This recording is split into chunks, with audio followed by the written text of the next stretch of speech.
Welcome to the Marketing Happy Hour podcast. I'm your host, Shelby McFarland, founder of The Marketing Broker. Join us as we dive into marketing tips, business insights, and creative strategies to help your brand stand out. Whether you're an entrepreneur or a marketing pro, grab your drink and let's make marketing fun and effective. This is the Marketing Happy Hour podcast. Let's get started.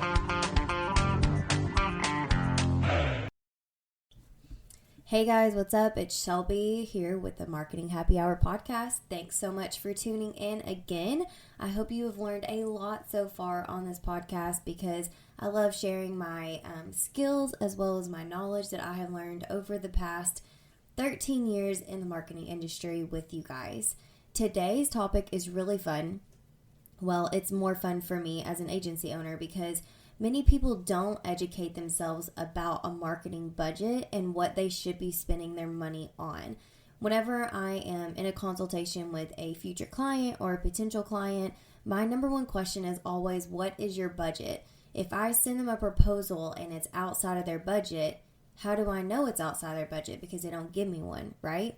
It's just like any kind of service or product that maybe you provide your customers and clients. You want to know what their budget is too, so that way you can offer a service that is equivalent to what they are expecting.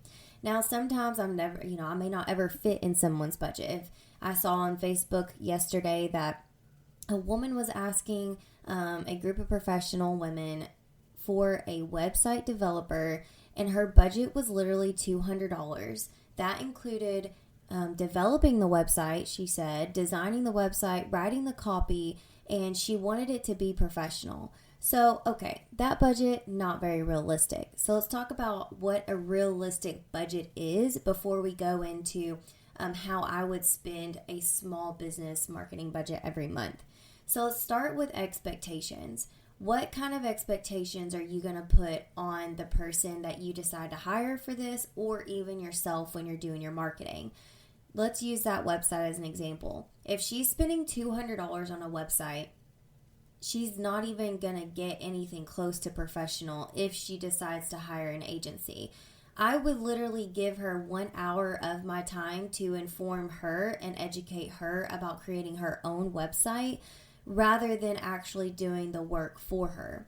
I believe that she has completely disrespected the industry and coming at us like we're not like worth the time maybe. And I understand if that's her budget, but she needs to learn how to do it herself because $200 is not even going to give her 1 year of annual hosting fees on something simple like Wix or Weebly or whatever, even Squarespace.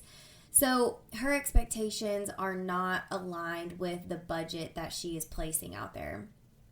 So let's talk about if you had $500 a month. I believe that that is a good start when you have a small business and you're just starting out. $500 a month can be used very well. It can also take a lot of your time though. So if you're only spending $500 a month on advertising or marketing, you will have to put a lot of sweat equity into it outside of just paying somebody else or all the fees and stuff that you have with the marketing. So if you have $500 a month, I'm going to give you a couple free things that you can do.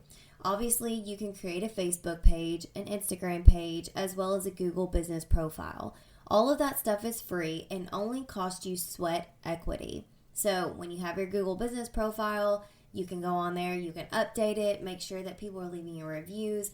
As you know, you can also do all of your Facebook content and posting and all of that. Let's also talk about with the Facebook stuff, you will have to have Canva, and I recommend Canva Pro. It's only $50 a year, but that does take up some of that marketing budget that you set aside.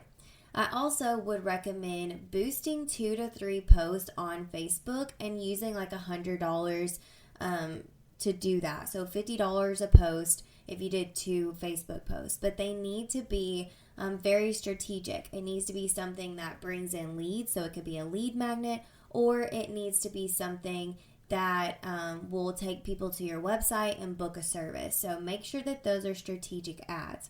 You can also do some geofencing ad campaigns, which is going to be hyper local. I would recommend doing $150 on that, so that's $250 so far. And then an email platform setup. So I recommend doing email campaigns once a month minimum for your business. Now, the cost on this can vary because some CRMs are a little bit more expensive than others. So my CRM is $149 a month. I use a CRM called Leadly. Brian Papalardo is the owner of that company and software engineer. He's amazing. If you want to reach out to me, you can. I can give you a referral link on that, and it will give you a little bit of a discount. But I use his stuff for my CRM. I use it for my email campaigns. I use it for social media posting. So it does more than just emails, but you can always use something like MailChimp or Constant Contact, which is a little bit cheaper, around $50 a month, to be able to send out those emails and make sure that you are staying the forefront of the mind of your client. I also recommend doing a professional photo shoot. This means getting a headshot. This means getting stuff for your content for Facebook. It could be products. It could be all of that stuff. So everything I just listed would be about $500 a month. And you would have to pair that, though, with a lot of sweat equity. So I would recommend about 10 to 20 hours in that month that you are writing blog posts, that you are updating your Google business profile, you're recording reels, you're taking photos of your work, you are getting out and networking to people because that's another free thing that you can do. You're actually posting content that is educational, so you're creating that content in advance while maybe you're a little bit slower at the beginning. But $500 a month doesn't seem like it goes very far, right? You're like, man, that just doesn't seem like a lot of things that you can do for $500. And that's because it's really not. We want to make sure that we have, when we're starting our business, that we have an idea in our head like, okay, I need to increase this budget to $500, or I need to increase this budget to $5,000. I always recommend that whatever your revenue goal is for the end of the year, 10% of that needs to be spent on marketing. So I have goals of $250,000, $300,000 a year to make in revenue. So that means I need to spend at least $30,000 in marketing. And for me, that includes geofencing, that includes emails, my CRMs, that includes boosted posts. It also includes any kind of event that I want to sponsor or go to or spend money at. So that kind of stuff is what I look at when I'm marketing business to business. And if you're marketing business to customer or business to business, then that stuff can also be fit into your marketing budget as well. So what is your goal at the end of the year? And then let's go back 10% of that, and that's your marketing budget annually. Then you take that and you divide it by 12, that becomes monthly. Then you can be like, okay, at the beginning of the year, let's talk this month, this month, this month. These are the things that I want to do. I want to make sure that I put my money toward this. And then you can be strategic towards the end of the year if you need extra tax write-offs, or if you need to do something else to make sure that your income is a little bit less than what you did, so you don't have to pay as many taxes. Then your CPA and your bookkeeper can help you out with that kind of stuff as well.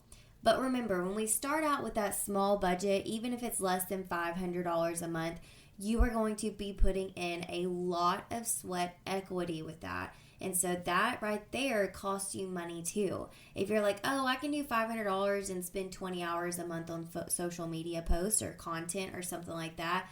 And really, if you think about it, at 20 hours, what could you make in 20 hours? Like, what do you get paid an hour, and what can you get paid for 20 hours of your work if you could hire this stuff out? And that's a goal too for small businesses. If you start with your marketing now, and then you build up to that point 3 to 6 months later maybe, or even a year in, that you can hire an agency to help with your marketing. So I hope this kind of educated you a little bit about things that you can do with a $500 budget. We were talking about geofencing, boosting posts on Facebook, email platform setup, doing some professional photos, as well as downloading Canva, and making sure that when we are doing this, we are pairing it with sweat equity and creating strategy to make sure that in a year we can hire someone to do this for us.